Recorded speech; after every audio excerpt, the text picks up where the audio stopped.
In the winter of 1898, a routine patrol beneath Fort Douglas in Utah stumbled upon something that military records would classify and bury for over a century. What started as a search for stolen supplies in the fort's underground storage tunnels became the first documented encounter with what classified files would only refer to as the subterranean entity. This is the suppressed account of Corporal James Mitchell, who survived to document humanity's first contact with something that challenged every assumption about what lived beneath our feet. Subscribe for more declassified military encounters and let us know where you're watching from. Thanks. I was assigned to Fort Douglas as part of the 24th Infantry Regiment when the disappearances began in November of 1898. Our post, established in 1862, overlooking Salt Lake Valley, had always been considered a quiet assignment where the biggest dangers were harsh winters and occasional disputes with local settlers. The fort's underground storage complex had been carved directly into the hillside, creating a network of limestone tunnels that extended deep into the mountain. What we didn't know was that these tunnels connected to something much older and more extensive than our military engineers had ever imagined. The trouble started when supplies began vanishing from the deepest storage chambers. Initially, we suspected theft by local civilians who might have found unauthorized access points. Sergeant William Hayes organized patrols to investigate, but each search revealed more disturbing evidence. Food stores weren't just missing. They were being systematically harvested. Someone or something was selecting specific items with obvious intelligence and purpose. Private Tommy Morrison was the first to report sounds from beyond the storage areas. During his night watch, he heard what he described as footsteps echoing through passages that weren't supposed to exist. The sounds were too heavy and deliberate for rats or other cave-dwelling animals, but they followed patterns that suggested bipedal movement. When Morrison investigated with his lantern, he found massive footprints in the cave dust, each showing 5 toes, but proportioned for someone at least 8 feet tall. Captain Robert Sterling initially dismissed these reports as imagination fueled by isolation and winter darkness.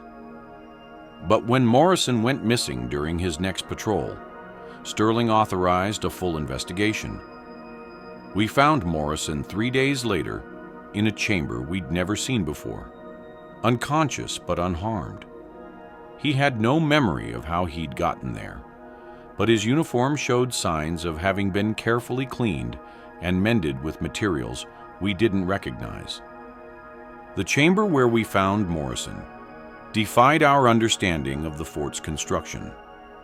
It was clearly artificial, carved from living rock with precision that exceeded anything our engineers could achieve. The walls showed tool marks from implements we couldn't identify, and the ceiling featured intricate patterns that seemed decorative rather than functional.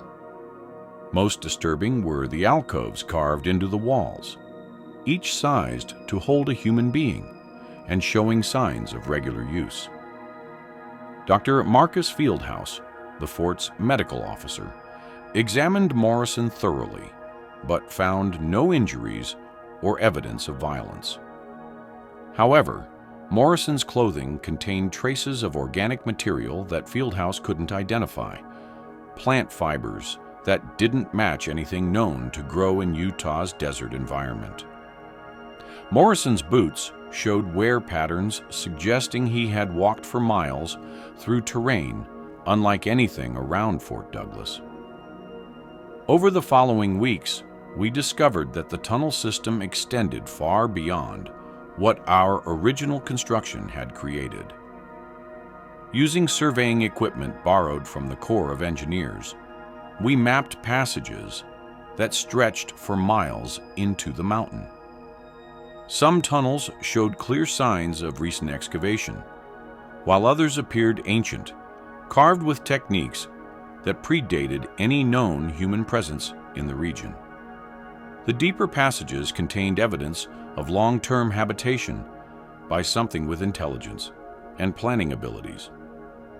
We found crude furniture carved from stone, perfectly sized for beings much larger than humans. Storage areas contained preserved foods, including meat from animals we couldn't identify, and plant materials that didn't grow anywhere near Utah. The preservation techniques were sophisticated, suggesting knowledge of chemistry and biology. Lieutenant Charles Brennan led the first extended exploration into the deep tunnels, taking a squad of 6 men equipped with enough supplies for 3 days underground. They followed a main passage that descended steadily into the mountain, noting increasingly sophisticated construction techniques the deeper they went. The tunnel walls showed evidence of heating systems, carved channels that carried warm air from unknown sources, maintaining comfortable temperatures even in the deepest chambers. On their second day underground, Brennan's squad encountered clear evidence of active habitation. They found recently used cooking areas, sleeping chambers with bedding made from woven plant fibers, and tool workshops containing implements obviously designed for hands much larger than human. The tools showed remarkable sophistication, cutting implements with metal alloys we couldn't identify, measuring devices calibrated to mathematical systems we didn't recognize. But the most disturbing discovery was a collection of human artifacts carefully displayed in what appeared to be a shrine or memorial area. Military uniforms from various periods, some dating back to the Civil War, were arranged with obvious reverence, alongside personal items like pocket watches, wedding rings, and family photographs. Each item was perfectly preserved and positioned with care that suggested deep respect for human memory and loss. The arrangement of artifacts told a story of encounters spanning decades. Items from trapped miners, lost explorers, and missing soldiers were mixed with gifts that appeared to have been deliberately left by humans who had survived encounters with whatever lived in these tunnels. Notes written in multiple hands thanked the Guardian for protection and guidance, suggesting some people had not only survived contact, but formed relationships with the entities. On their third day underground, Brennan's squad finally encountered the inhabitant directly. They were exploring a vast natural chamber when they heard movement from the shadows beyond their torchlight. What emerged challenged everything they thought they knew about human evolution and the possibilities of survival in extreme environments. The being stood nearly 9 feet tall, with proportions that were clearly human, but adapted for life in underground darkness. Its skin was pale to the point of translucency, showing the blue tracery of blood vessels beneath. The eyes were enormous, adapted for gathering the faintest traces of light, and reflected their torches with an intelligence that was unmistakably conscious and aware. But despite its alien appearance, the face showed expressions that were recognizably human: curiosity, caution, and what might have been loneliness. The creature's body showed adaptations for its environment that spoke of evolutionary changes spanning generations. Elongated limbs provided reach and leverage for navigating vertical cave systems. Enlarged chest cavity suggested enhanced lung capacity for the thin air of deep caverns. Most remarkably, the hands showed opposable thumbs, and fine motor control, evidence of tool use and manipulation abilities that had been developing over long periods. Brennan later described the encounter as simultaneously terrifying and deeply moving. The being showed no aggression despite its obvious physical advantages. Instead, it maintained a respectful distance and seemed to study the soldiers with the same fascination they felt toward it. When Brennan attempted communication through gestures, the creature responded with movements that suggested not only intelligence, but a desire for peaceful contact. The being led them through passages they hadn't discovered, showing them chambers carved with obvious artistry and filled with collections that spoke of centuries of careful gathering. Mineral specimens from deep underground were arranged in patterns that demonstrated aesthetic sense. Preserved plant and animal specimens suggested scientific curiosity about the surface world. Most remarkably, detailed carvings covered the chamber walls, depicting human figures in what appeared to be historical scenes spanning centuries. The carvings showed the creature's ancestors interacting with various groups of humans over long periods. Some images depicted rescue scenes, with the underground dwellers helping surface people who had become lost or trapped. Others showed exchanges of goods and knowledge, suggesting relationships that went far beyond mere curiosity. The artistic style varied across different sections of the walls, indicating these records had been maintained by multiple generations. Dr. Fieldhouse accompanied the next expedition underground, bringing medical supplies and scientific instruments to document what they had found. The being allowed itself to be examined, demonstrating trust that was both touching and scientifically invaluable. Fieldhouse's findings challenged basic assumptions about human adaptation and survival. The creature showed physiological changes that would require generations to develop, suggesting its people had been living underground far longer than recorded human history in the region. The medical examination revealed that while clearly related to surface humans, the being showed genetic adaptations that represented a separate evolutionary path. Enhanced night vision, improved hearing, modifications for processing different types of food, and skeletal changes for underground mobility all suggested a population that had been isolated for centuries. Most remarkably, the being showed no signs of the genetic problems typically associated with small, isolated populations, indicating a breeding group much larger than a single individual. Through patient effort, they established basic communication using combinations of gestures, drawings, and simple tools. The being demonstrated understanding of mathematical concepts, showed them star charts that indicated knowledge of surface astronomy, and created maps of the underground system that proved to be remarkably accurate. Most importantly, it showed them evidence that it was not alone. There was an entire community of these adapted humans living in the mountain's deeper reaches. The revelation that Fort Douglas sat atop a hidden human civilization created immediate and complex problems for military command. Captain Sterling faced a situation with no precedent in military history. The beings posed no apparent threat, but their existence challenged fundamental assumptions about American territory and resource ownership. The extensive tunnel system meant they had been living beneath claimed land for generations before any official human presence.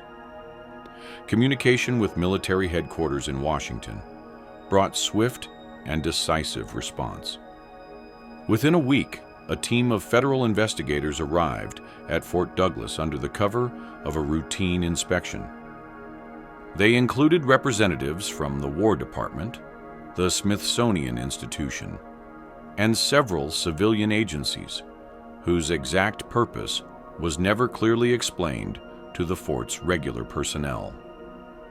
The investigation team was led by Colonel Marcus Thompson, a career officer with experience in dealing with sensitive situations involving territorial disputes with indigenous populations. Thompson's approach was methodical and clearly guided by policies that had been established for similar circumstances, suggesting this was not the first such discovery to require official management.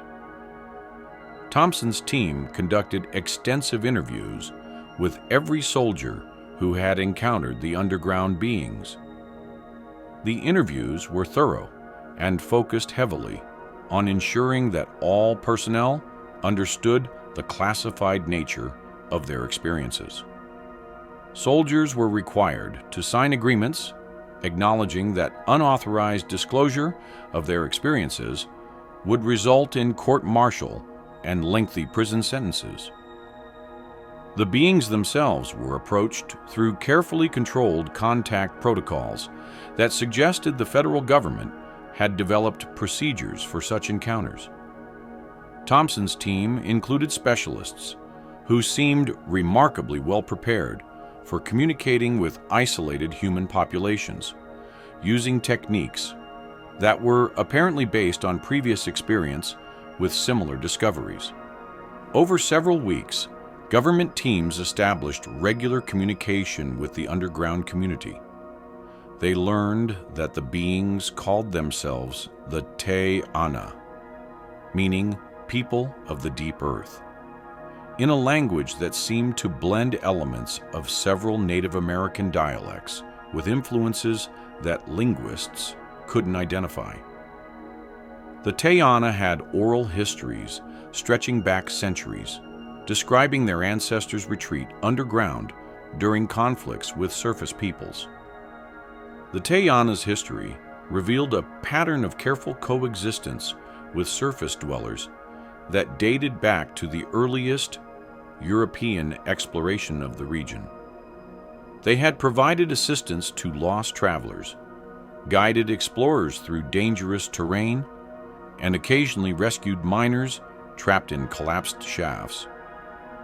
Their intervention had been so subtle and infrequent that their existence never became part of recorded history. Their society had developed along lines that maximized survival in their underground environment.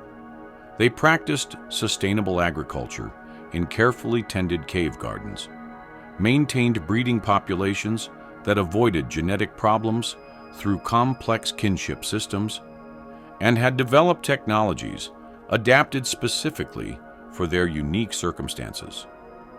Their knowledge of geology, underground water systems, and mineral resources was far more advanced than contemporary surface science. But the government's interest in the Te Ana extended beyond anthropological curiosity. The underground territory they inhabited contained mineral resources of significant value, including rare metals that were becoming increasingly important for industrial applications. The Te Ana's extensive tunnel system also had potential military applications, providing protected transportation routes and storage facilities that could be valuable in future conflicts. Negotiations between the government representatives and the Te Ana continued for months, but the terms being discussed were never shared with the fort's regular personnel. We observed increased activity in the tunnel system, with government teams bringing equipment and supplies underground for purposes that weren't explained. The Te Ana seemed cooperative but cautious, clearly understanding that their isolated existence was ending regardless of their preferences. The final resolution came in the spring of 1899, when Thompson announced that the territorial dispute had been resolved through negotiation and mutual agreement. The Tayana would be relocated to more suitable accommodations that would better serve their needs while allowing the government to utilize the underground resources for national purposes. The relocation would be voluntary and conducted with full respect for the beings' rights and cultural needs. But soldiers working in the tunnels reported signs that suggested a different reality. The Tayana were being systematically removed from their home territory and transported to unknown locations. Their personal possessions, cultural artifacts, and centuries of accumulated settlements were being cataloged and removed by federal teams. The beings' cooperation seemed forced rather than voluntary, and several soldiers reported seeing individuals who appeared distressed or frightened. The tunnel system was sealed permanently in late 1899, with official explanations citing structural instability and safety concerns. New construction at the fort avoided the areas where the deepest passages had been discovered, and maps were redrawn to eliminate any indication that extensive underground spaces existed beneath the installation. The storage areas were relocated to newly constructed surface buildings. All personnel who had direct contact with the Tayana were transferred to distant assignments within 6 months of the tunnel closure. The transfers were presented as normal military rotation, but the timing and destinations suggested a deliberate effort to separate individuals who might discuss their experiences. Most of us never saw each other again, making it difficult to compare memories or maintain relationships that might encourage disclosure. I was assigned to Fort Apache in Arizona, where I spent the remainder of my military service in routine duties that provided no opportunities to investigate similar phenomena. But I noticed that several other soldiers at Fort Apache had also been transferred from posts where they had encountered unusual situations that were never discussed in detail. The pattern suggested a systematic effort to manage personnel who had knowledge of classified discoveries. After my discharge in 1903, I attempted to research what had happened to the Tayana and learn more about their ultimate fate. But inquiries to government agencies were met with denials that any such people had ever existed. Official records from Fort Douglas made no mention of underground chambers, missing supplies, or contact with isolated populations. The events I had witnessed had been completely erased from military history. Local civilian populations in Salt Lake Valley occasionally reported strange sightings in the mountains around the former fort. Tall, pale figures seen briefly at night near cave entrances that were quickly investigated and secured by federal agents. These sightings decreased over time and eventually stopped altogether, suggesting either successful concealment or the elimination of any remaining Tayana presence in the region. In later years, I learned that similar relocations had occurred at military installations across the American West. Indigenous populations that had survived in isolation for centuries were being systematically discovered and removed as American territorial expansion accelerated. The Tayana were apparently just one example of a much larger pattern of cultural elimination that was being conducted under the cover of military operations. The technology and knowledge possessed by the Tayana disappeared with them. Their sophisticated understanding of underground engineering, sustainable agriculture in extreme environments, and survival techniques for isolated populations could have provided valuable benefits for human civilization. Instead, Their expertise was lost, along with their culture and their people. I have spent decades wondering what became of the beings I encountered beneath Fort Douglas. Were they relocated to reservations where they could continue their existence under government supervision? Were they integrated into surface society and gradually assimilated until their unique culture disappeared? Or were they eliminated as obstacles to resource extraction and territorial development? The official silence provides no answers. But sometimes, when I read reports of unexplained phenomena in remote areas, I wonder if some Tayana communities survive the government's attention and continue their hidden existence. Cave systems throughout the American West remain largely unexplored, and there are vast underground spaces where small populations could maintain themselves indefinitely if they possessed the necessary knowledge and technology. The truth about what happened beneath Fort Douglas remains buried in classified files that may never be released. But the memory of meeting beings who had adapted to survive in environments where surface humans couldn't exist continues to shape my understanding of human potential and the possibilities that remain hidden in the unexplored spaces of our world.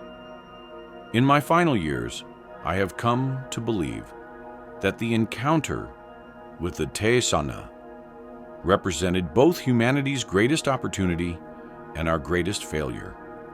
We had the chance to learn from people who had developed solutions to problems we were only beginning to face. Instead, we chose elimination over education, conquest over cooperation, and secrecy over scientific advancement. Perhaps other opportunities will arise. Perhaps there are still communities of adapted humans living in the hidden places of our world, waiting for surface civilization to mature enough to approach them with respect rather than greed. But the precedent set beneath Fort Douglas suggests that such encounters will continue to be managed through suppression rather than celebration. The truth waits in darkness, preserved only in the memories of aging soldiers and the classified files of government agencies that may never acknowledge what was discovered and lost in those limestone tunnels beneath Utah's mountains.